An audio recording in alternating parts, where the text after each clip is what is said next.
Buenas noches, un gusto saludarles en este día lunes. Gracias por estar en sintonía de Noticiero Hechos. Vamos a comenzar una hora con 30 minutos de información. También estamos a la expectativa de una cadena nacional de radio y televisión que va a dar en cuestión de tiempo ya el presidente de la República, Nayib Bukele. Así es, muy buenas noches, Manuel. Qué gusto que se incorpore nuevamente con nosotros, con el equipo de la emisión estelar, para compartir con ustedes, amigos televidentes, como bien lo dice, durante una hora y media las noticias más importantes de este día y, por supuesto, pendientes de las declaraciones del presidente en cadena nacional. Vamos a comenzar con nuestros titulares. Como es un ahorro para la vejez, si yo no lo reintegro a mi cuenta, el monto de la pensión que esa persona va a recibir a futuro, si no lo reintegra, se puede ver afectado. Los diputados han aprobado reformas para que los salvadoreños puedan optar a un adelanto de sus fondos previsionales. Pero ¿qué tan beneficioso es el retiro de efectivo? Conversamos con representantes de las administradoras de fondos de pensiones sobre este tema. A menos de 3 semanas para que asuma la nueva Asamblea Legislativa, diputados salientes aseguran que no hay avances en el proceso de transición. Nuevamente fue suspendida la instalación de la vista pública en contra del exministro de Salud, Guillermo Massa, y 10 imputados más acusados de negociaciones ilícitas y estafa. En noticias internacionales, el gobierno de Estados Unidos logró acuerdos con México, Honduras y Guatemala para reforzar la seguridad fronteriza, desplegando más elementos militares para intentar detener la migración irregular. Ya le contamos más. Vamos con el detalle de las informaciones que tenemos para esta noche. Las administradoras de fondos de pensiones han desembolsado al menos 330 millones de dólares en concepto de adelanto del 25% del total ahorrado por los trabajadores. Aunque en un principio puede ser beneficioso, hay que evaluar las repercusiones de su decisión, que esta decisión pueda tener también al futuro. El periodista Enrique López nos presenta el siguiente informe y con eso comenzamos. De acuerdo a la reforma de ley de pensiones aprobada por la Asamblea Legislativa, alrededor de 130,000 salvadoreños podrán solicitar un anticipo de un 25% de su saldo de pensiones. Este beneficio aplica para los hombres mayores de 40 años. En el caso de las mujeres no hay límite de edad, pero deben tener un mínimo de 10 años cotizados. Para el presidente de Asafondos, René Novelino, el retiro del efectivo puede tener implicaciones a futuro. Esto dependerá si el cotizante decide o no reintegrar el dinero de sus ahorros en las administradoras de fondos de pensiones. Que como es un ahorro para la vejez, si yo no lo reintegro a mi cuenta, el monto de la pensión que esa persona va a recibir a futuro, si no lo reintegra, se puede ver afectado. Por tanto, si yo quiero gozar de la figura, resolver una necesidad que tengo hoy, eso es totalmente legítimo, pero idealmente uno debería de conocer las consecuencias de no reintegrar ese dinero o bien tomar la decisión responsable con uno mismo de reintegrarlo, resolver mi problema actual, pero no afectar el monto de mi pensión a futuro. La reforma se aplicará a partir del 15 de mayo si el presidente Nayib Bukele decide sancionarla. Sin embargo, en cualquier escenario, Novelino enfatiza que los salvadoreños deben conocer los pros y contras de este beneficio, que puede ser tomado como un salvavidas económico, sobre todo en el marco de la pandemia de coronavirus, donde las finanzas personales y familiares se han visto erosionadas. Pero, ¿qué opciones ofrece la ley para aquellos que no reintegren estos fondos? Uno es, llego a la edad de jubilación y yo pospongo el goce de mi pensión hasta por 5 años para que, en virtud de la rentabilidad que mi dinero gana año con año por estar ahorrado, al cabo de esos 5 años usted va a llegar a tener básicamente el mismo monto de dinero que hubiera tenido. Por otro lado, si un cotizante llega a la edad de jubilación y no logró reintegrar el dinero y se encuentra desempleado, discapacitado o padece de una enfermedad que le impide trabajar, la ley le otorga el derecho a gozar de una pensión basada en el saldo que tenga disponible. Por tanto, su pensión en ese momento sería menor que la que hubiera tenido de haber reintegrado ese dinero. A eso me refiero cuando planteo de que las personas se tienen que informar y tomar la mejor decisión para su caso individual. La ley vigente permite que los hombres mayores de 50 años y mujeres de 45 años en adelante puedan solicitar su anticipo de saldo. A la fecha se han desembolsado más de 330 millones de dólares bajo este concepto. Para Noticiero Hechos, este es un informe de Enrique López. Y el Ejecutivo aún analiza las más recientes reformas al sistema de pensiones. El asesor jurídico de Casa Presidencial no dejó de lado la crítica a los decretos que se aprobaron en sesiones plenarias anteriores. Sostiene que cada acción que implique modificaciones a leyes o reglamentos se analizarán. Y todo lo que sea en favor, todo lo que sea para verificar el tema de pensiones y maximizar ese derecho fundamental, que ya hay una serie de sentencias, lo va a hacer la nueva legislatura que ingrese. Entonces, por tanto, nada va a pasar, ningún decreto legislativo va a pasar, sobre todo si no hay mínimos de estudio, sobre todo si no hay mínimos de discusión y sobre todo, lastimosamente, si no saben ni lo que aprueban. Lo digo así en esta frialdad porque a nivel constitucional, todo lo que aprueban, todo es un error constitucional lo que se está haciendo. Y por tanto, este decreto sigue la misma línea de los decretos que aprueben y será la nueva legislatura, ya se está estudiando el tema, ya se está verificando. Hablemos de temas judiciales. Nuevamente se ha reprogramado la vista pública en contra del exministro de Salud Guillermo Massa y otras 10 personas más acusadas de negociaciones ilícitas, estafa agravada y falsedad ideológica. La suspensión se debió a que una de las juezas presentó una incapacidad por temas de salud.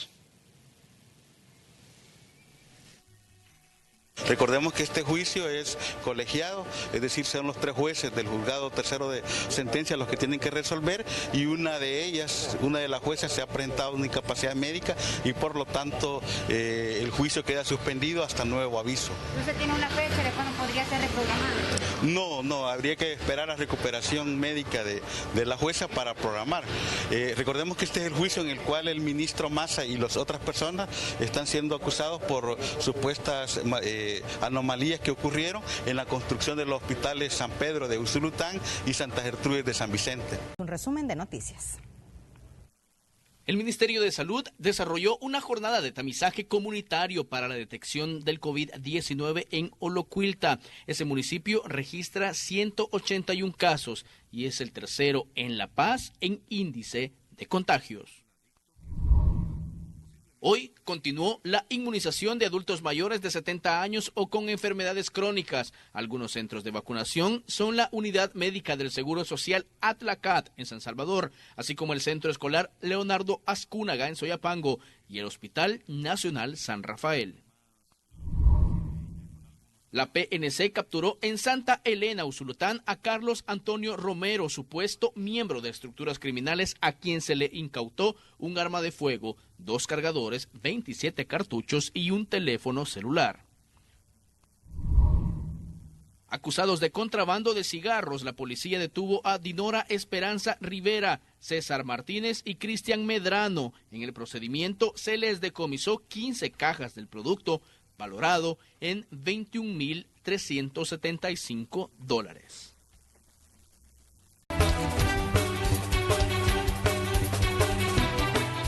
Continuamos con más informaciones. El ministro de Salud, el doctor Francisco Alaví, ha descartado la presencia de nuevas cepas del coronavirus en El Salvador.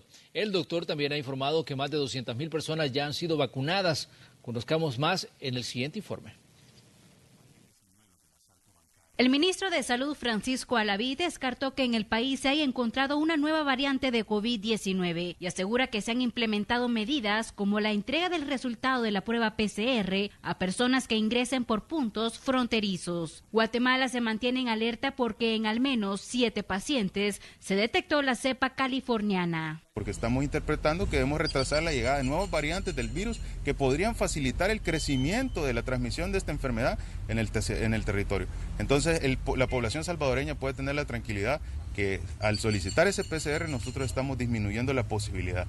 Ahora, que pudiera llegar o no a ingresar, pues eso depende de muchos factores, pero el hecho de tomar decisiones que puedan disminuir al máximo las posibilidades van a generar que el país esté mucho más seguro. Por el momento, el proceso de vacunación avanza en el país y a más de 200,000 personas ya les fue aplicado el fármaco, mientras que a otros están a punto de culminar con las 2 dosis. Inicia la vacunación de la segunda dosis para las personas que recibieron Pfizer, que se cumplen 21 días de haber iniciado esta vacunación. Eso es un dato muy importante. 2, las modalidades, los diferentes lotes que se han adquirido están en paralelo para poder garantizar esta estrategia, y esos 200,000 personas pues han recibido de diferentes de estos lotes de vacunas. A la fecha, el Ministerio de Salud registra 66,489 casos confirmados de COVID-19, de los cuales 1,447 se encuentran activos. Más de 2,000 personas han perdido la vida y casi 63,000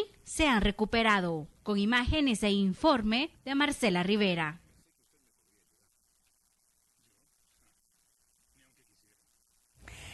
Y la Agencia Europea del Medicamento incluyó entre los posibles efectos secundarios de la vacuna de AstraZeneca casos de trombos muy poco comunes que ponen en riesgo principalmente a los menores de 30 años. Las autoridades de salud hablaron al respecto.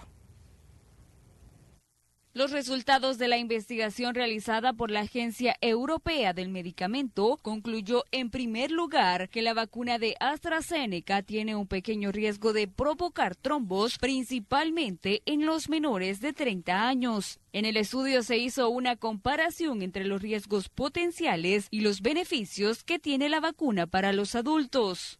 Para los jóvenes de 20 a 29 años, la probabilidad de desarrollar estos problemas en la sangre es de 2 por cada 100,000 habitantes. Para el grupo de 40 a 49 años, solo una persona de cada 100,000 podría tener estos problemas de salud. Y en el caso de los mayores de 60 a 69 años, el porcentaje es mínimo. Este grupo tiene un riesgo de 0.5 por cada 100,000 personas. Cifras que deben compararse ante el riesgo de sufrir complicaciones ante un contagio de COVID-19 y requerir atención en cuidados intensivos. Aquí, las probabilidades aumentan. Para el grupo de 20 a 29 años, el peligro es para 150 personas por cada 100,000 habitantes. De 40 a 49 años, 700 por cada 100,000 personas. Y de 60 a 69 años, 1,500 por cada 100,000 casos, sumando al riesgo de morir por la enfermedad de 1 por cada 166 infectados. La suspensión de la vacuna en Europa fue solo una medida preventiva, después que se reportaran 79 casos de trombosis de 20 millones de personas vacunadas, casos que según el ministro de Salud Francisco Alaví no pueden atribuirse únicamente a la vacunación, ya que el propio virus provoca estos problemas, como los derrames cerebrales, infartos y otros efectos de trombosis en miembros inferiores. El efecto de tromboembolismo pulmonar, el efecto de hemoconcentración que tiene el muy hecho de padecer de COVID es un dato importante que debe ser analizado y que es la razón de estudio a nivel internacional. Cada dato que se sospecha a causa de una trombosis, pues primero debemos descartar que no sea causa del COVID, porque la mayoría de las ocasiones uno de los efectos secundarios que los países experimentaron al mes de haber sido dado de alta a los pacientes, ¿cuál fue? Infartos del miocardio, enfermedad cerebrovascular, enfermedad tromboembólica del miembro inferior, y eso era causa de la enfermedad de COVID, no a causa de la vacunación. La formación de estos coágulos en el sistema de vasos sanguíneos y que dificulta la circulación de la sangre pueden ser tratados a tiempo con medicamentos preventivos que ya se utilizan en El Salvador. En cada uno de los pacientes que han padecido la enfermedad de COVID se le entrega un kit de medicamentos. Ustedes han observado la caja blanca. Esa caja blanca incluye un medicamento que se llama anticoagulación oral, que genera que esa tromboprofilaxis extendida le permita a la persona que desarrolla la enfermedad pues disolver cualquier posibilidad de coágulo. Lo más recomendable es optar por la vacunación, ya que las dosis ofrecen una protección mayor al 70% contra el COVID-19 sintomático y reduce la probabilidad de hospitalización y muerte ante el virus. Carla Góchez, Noticiero Hechos. Evitar incendios forestales de grandes magnitudes es el objetivo que se traza a bomberos y la CEL con una estrategia en al menos 5 puntos del país. Veamos el reporte. Más de 2.000 hectáreas de terreno se han consumido en incendios en lo que va del año 2021. Un dato confirmado por el Cuerpo de Bomberos, que en conjunto con la Comisión Ejecutiva Hidroeléctrica del Río Lempasel, implementan brechas cortafuegos en los alrededores de las diferentes centrales hidroeléctricas del país. El trabajo de cortafuegos lo estamos haciendo en 100 kilómetros. Esto equivale a 570 más o menos de hectáreas intervenidas, en donde su anchura, como le estaban explicando al señor subdirector, van desde 3 metros hasta 6 metros, dependiendo de si lo permite el terreno. Son más de 700 emergencias por incendios de maleza y forestales, las atendidas hasta la fecha por el Cuerpo de Bomberos. Es por ello que se busca proteger 570 hectáreas de terreno con esta estrategia, incluyendo el del proyecto en construcción de la central hidroeléctrica 3 de febrero. Y hasta por el momento, del 1 de enero hasta la fecha, llevamos más de 2.000 hectáreas quemadas. Esto significa que se ha visto muy afectada la parte, la fauna, la flora que a nosotros nos queda, ¿verdad? De estas 2.000 hectáreas, vale la pena también manifestar de que muchas reservas protegidas también están dentro de estas 2.000 hectáreas. Las brechas cortafuegos son caminos que se abren entre las zonas forestales para evitar que al momento de un incendio se propague y dañe más terreno, permitiendo su control y eliminación, utilizando menos recursos. Néstor Hernández, Noticiero Hechos. Y en una noticia en desarrollo, contarles que bomberos de El Salvador sofocan un incendio de maleza, esto en las cercanías de Brisas de Zaragoza, en La Libertad. Si las llamas seguían propagándose, habrían puesto en riesgo viviendas aledañas, según han dicho bomberos de El Salvador. Según lo dijo bomberos de El Salvador, las autoridades recomiendan no realizar quemas para evitar este tipo de hechos. Ahí vemos las imágenes de cómo el Cuerpo de Bomberos trabaja, les repetimos, ahí en las cercanías de Brisas de Zaragoza, en La Libertad, muy cerca de una zona, de un complejo de viviendas, y están trabajando para sofocar estas llamas y afortunadamente pues no han puesto en riesgo a los habitantes de esa zona.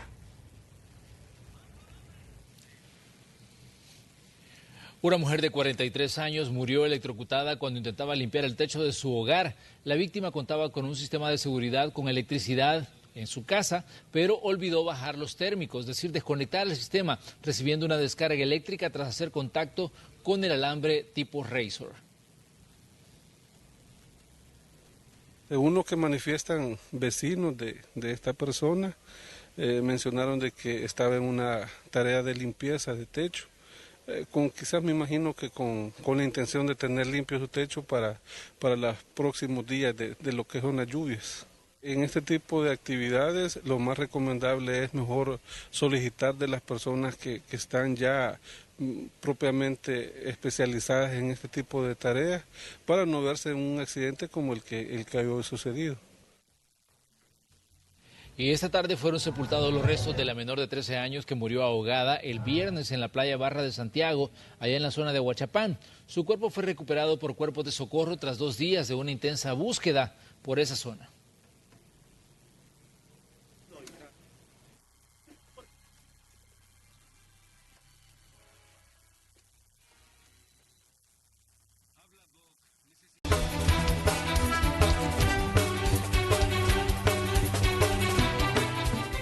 A menos de 3 semanas para que asuma la nueva Asamblea Legislativa, diputados salientes aseguran que no hay avances en el proceso de transición. Los legisladores también hablaron de la controversia generada por el supuesto acuerdo para cobrar un bono. A 3 semanas de que concluyan las labores de la actual legislatura y le dé paso a la nueva, los diputados aseguran que hasta el momento no han tenido ningún acercamiento con los que asumirán estas funciones. Pese a eso, reiteraron que seguirán el proceso establecido en la ley y 12 días antes de terminar se les entregarán las instalaciones y los informes del trabajo realizado en las diferentes comisiones. La comisión de transición luego tendrán que nombrar una comisión de instalación, que eso al final es la instalación del día 1 de mayo. Eso ya está listo y esta presidencia va a poner todo lo que esté a su disposición para los diputados electos y los reelectos, de manera tal de que esa comisión tendrá que estar conformada por los representantes de los grupos parlamentarios, me refiero a diputados electos que todavía no han sido juramentados, para que ellos mismos obviamente desarrollen el proceso de instalación. Quizás, para ser honestos, nosotros como grupo parlamentario del FMLN no se nos ha notificado a través de factura que hayan habido reuniones previas con los diputados entrantes a esta Asamblea Legislativa.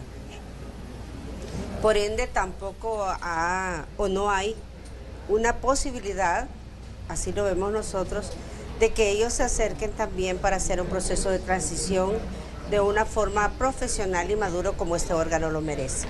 En su momento la comisionada presidencial Carolina recién nos mencionaba que no se iba a tener los actos correspondientes a ese día, pero la Constitución así lo manda. Sí, la Constitución así lo mandata, pero creo que en este momento la Constitución no está haciendo lo que prima ante las decisiones del Estado. Hay quienes consideran que no es necesario hacer el proceso, ya que la parte técnica será la encargada de recibir los informes y posteriormente entregárselos a los nuevos diputados para su análisis y seguimiento. Aquí creo que no hay proceso de transición porque los diputados nuevos que vienen, igual que los que dejan, cada comisión está obligada a entregar a la parte técnica, a los equipos técnicos, que ellos no cambian, o sea, el equipo técnico de la Asamblea, de ordenar todos los expedientes que se tienen en cada comisión. Entonces no hay proceso de transición. Lo que siempre había habido antes son comisiones para poder hacer un entendimiento, es decir, un protocolo de entendimiento de las fuerzas políticas cuando se repartían la junta directiva y se hacían acuerdos para poder formar las diferentes comisiones. En otros temas, también reaccionaron a los señalamientos que ha hecho en los últimos días el presidente de la República, Nayib Bukele, y funcionarios de gobierno, en la que la junta directiva supuestamente analizaba adelantar el pago del bono semestral de manera porcentual, que se entrega en el mes de junio. Es falso, es totalmente falso. Había un acuerdo que es un acuerdo desde el 2012, si no me equivoco, es un acuerdo viejo, no es un acuerdo de esta legislatura, y ese acuerdo se pidió por el morbo que andaba, se pidió que se hiciera un nuevo acuerdo para poder dejar ese acuerdo sin efecto. Así de que eso es totalmente falso. No hay ningún bono en este momento para poder darles a los empleados que se van de esta legislatura. Por ahora seguirán con las labores comprendidas y quienes no se presenten podrían hacerse acreedores de posibles sanciones.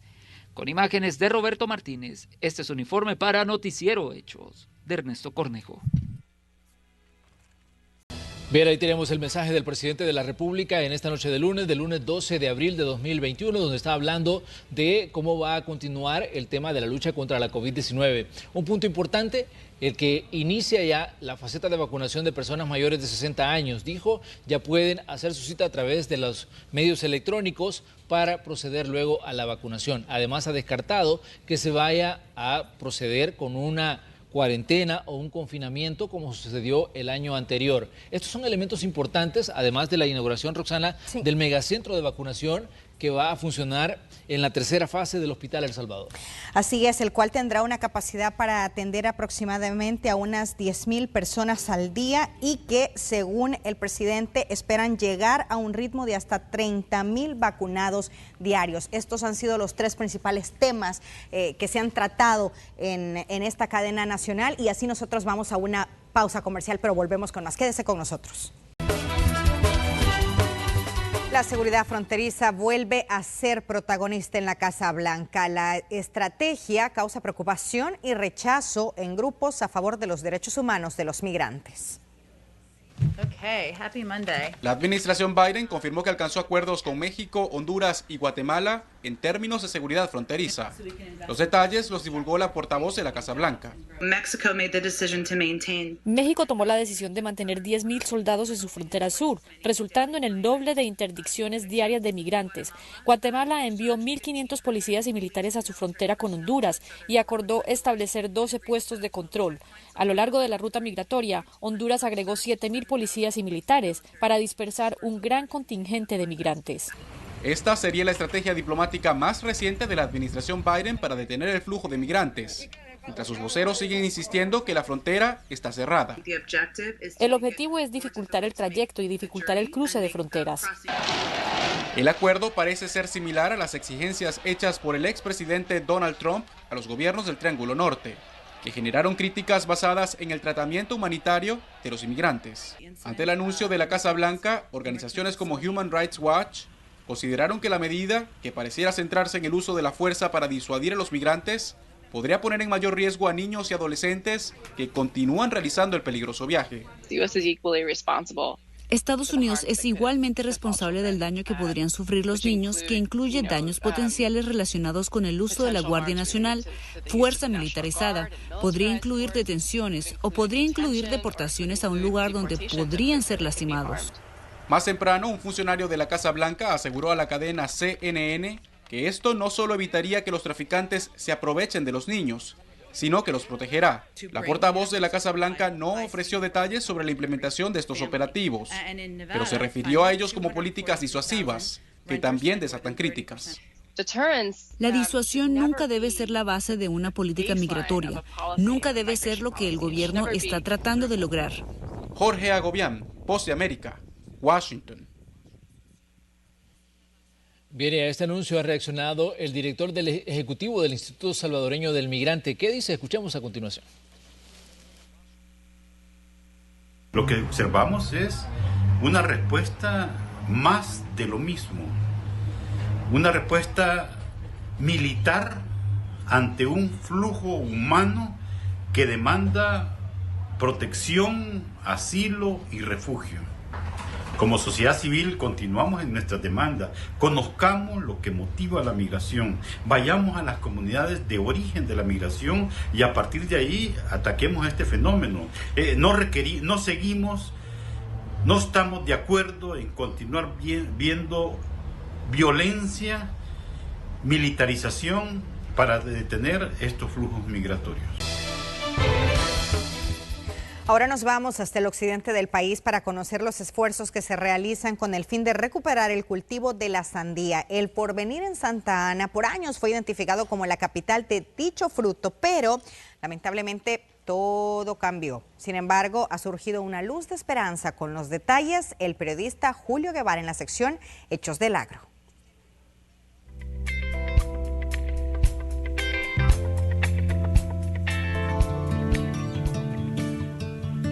Los rayos del sol dejan al descubierto una hermosa y esperanzadora cosecha. Jugosa fruta que desde hace varias semanas recolectan decenas de personas que en la campiña del Porvenir, Santa Ana, encontraron cómo ganarse la vida trabajando en la agricultura. Pues otros años no se lograba, era un fracaso sembrar sandía. Pues este área demostrativa que se hizo, se vieron unos cambios impresionantes. Es la temporada de sandía, fruto que por décadas identificó a este municipio. Lamentablemente, poco a poco, la producción se fue perdiendo de una manera hasta alarmante, teniendo en cuenta que era una de las pocas actividades que en esta zona permitían la dinamización económica. Por más que los productores hacían, las cosechas no eran como antes. Cada año era peor. Recuérdese que hemos tenido un puño de problemas ambientales, de plagas, de patógenos, pero más que todo en este sentido yo creo que hubieron mucho descuido de las autoridades competentes, ¿verdad? Sin decir de parte de quién va, pero si hubiéramos tenido ese apoyo contundente, creo que hubiéramos rescatado hace aproximadamente 3 años todo este proyecto de sandía. Pero como dicen por ahí, no hay peor lucha que la que no se hace. Los productores buscaron apoyo para que el cultivo no desapareciera por completo y, tocando puertas, encontraron una mano amiga en el proyecto Raíces de Aguachapán. Recibieron asistencia técnica para identificar por qué el cultivo de sandía había dejado de desarrollarse en estos suelos. La misión era solucionar un problema que estaba afectando a miles de familias. Y en base a eso, pues, se inicia un proceso prácticamente de trabajo con algunas áreas demostrativas para diversificar cultivos y, aparte de eso, para identificar qué tipo de prácticas de agricultura de conservación como proyecto podemos promover en la zona y que ese tipo de prácticas vengan a mejorar las producciones y con ello a mejorar la economía familiar y la economía local, así como también el cuidado medioambiental, que es uno de los ejes fundamentales de la participación del proyecto. Se establecieron técnicas nuevas de trabajo porque se identificó que, en pocas palabras, los terrenos estaban enfermos. Se le apostó a la agricultura de conservación y prácticamente se le cambió el chip a los trabajadores de la tierra. Es decir, se les hizo ver que era necesario apostarle a la diversificación de cultivos, claro, sin olvidar la sandía. Lo principal era recuperar la capacidad de producción, pero cuidando cómo se debe cada uno de los terrenos. La cosa no es casarse solo con un solo rubro. O como quien dice, no hay que depositar los huevos en una misma canasta. Tiene que tener otras opciones, ¿ven?, que vengan a compensar tal vez la pérdida de un cultivo, la compensa con la utilidad en otro cultivo. Todo se hizo al pie de la letra y en cuestión de un año, en El Porvenir nuevamente se logró cosechar sandía en las áreas intervenidas. Buenas recolecciones se han logrado y lo mejor de todo es que los productores ahora tienen la esperanza de recuperar el fruto identitario de la zona y además desarrollar otros cultivos que les permitirán nuevos ingresos. Con imágenes de Eric Alfaro, Julio Guevara, Hechos del Agro.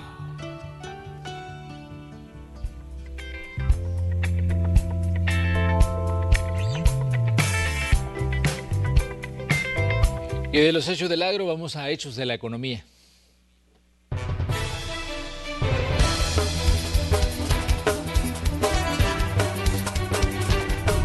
La crisis provocada por la pandemia ha dado un impulso a las llamadas finanzas sostenibles, es decir, a aquellas que no solo tienen en cuenta aspectos estrictamente financieros, sino criterios ambientales, sociales y de gobernanza, según un informe de especialistas titulado El papel de las finanzas sostenibles en el sector de la energía. Sostiene que la crisis sanitaria ha puesto de manifiesto la necesidad de integrar la sostenibilidad en los planes estratégicos de las compañías. Las inversiones sostenibles, tanto fondos como índices financieros, han tenido un rendimiento mayor, superando ligeramente al resto de inversiones durante la crisis, apunta el estudio, que se nutre a su vez de datos de otros informes internacionales sobre la materia. La Conferencia Económica para América Latina y el Caribe, organismo que estima que cerrarán más de 2,7 millones de sociedades formales en la región de Latinoamérica, con una pérdida de 8,5 millones de empleos, sin incluir las reducciones que realicen las compañías que sigan operando. De ahí que insistió en que las micro, pequeñas y medianas empresas deben profundizar en sus esquemas de digitalización, poder incorporarse a la nueva realidad, y en ese sentido es muy relevante que los gobiernos otorguen apoyos y aceleren sus planes de inmunización para una reactivación pronta de sus economías.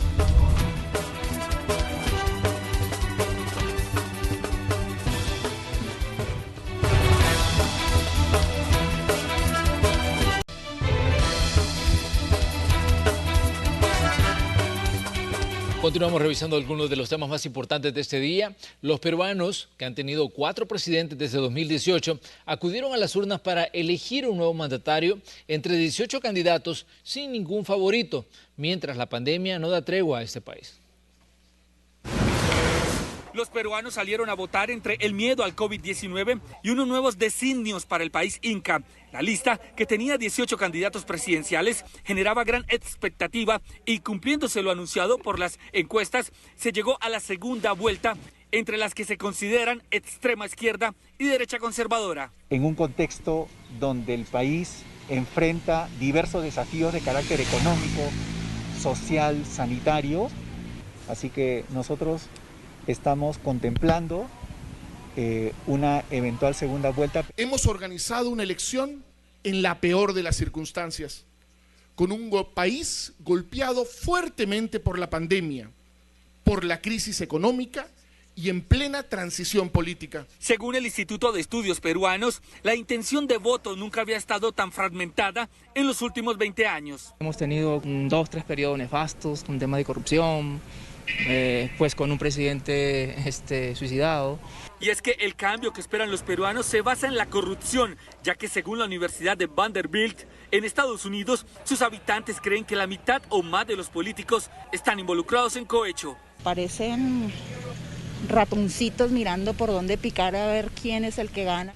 La segunda vuelta se llevará a cabo el domingo 6 de junio. Él o la presidenta electa asumirá el cargo el 28 de julio. Jair Díaz, Voz de América, Bogotá. Y la pandemia del COVID-19 ha relegado la atención de muchas enfermedades, pero también servicios que en el caso de las mujeres son de vital importancia. Un estudio que aborda la problemática a nivel de la región evidencia datos preocupantes.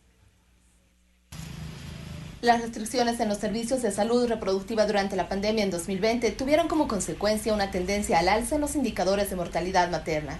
Este es uno de los hallazgos del monitoreo La Salud Reproductiva es Vital, realizado en 9 países por el Consorcio Latinoamericano contra el Aborto Inseguro.